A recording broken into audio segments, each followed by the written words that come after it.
Today we're going to be making this delicious carrot and tiger nut drink. So I just got about a cup of tiger nut. I start by washing it thoroughly. The way it is sold in the market here, it is always very exposed. So yeah, I washed it and then I pour out the water. I continue to wash on a strainer, and then I'm going to soak it in salt and vinegar. I'm going to soak it for about 15 to 30 minutes in salt and vinegar.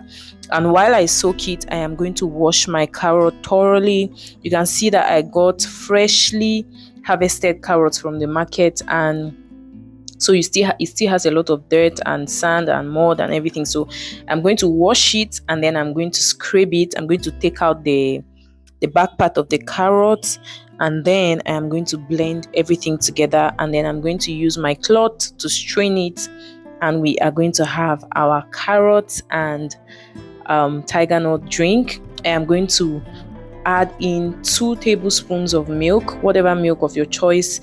If you have this liquid pig milk, you could add it, but I will be using powdered nido milk. Okay, so just keep watching the process to see everything that I am going to do.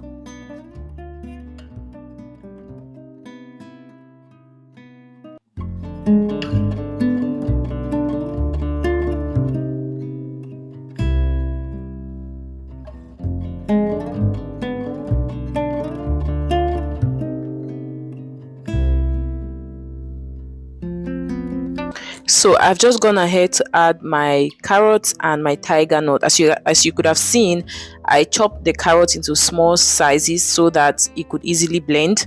So I'm adding my carrots and tiger nuts into the blender, and I use some water.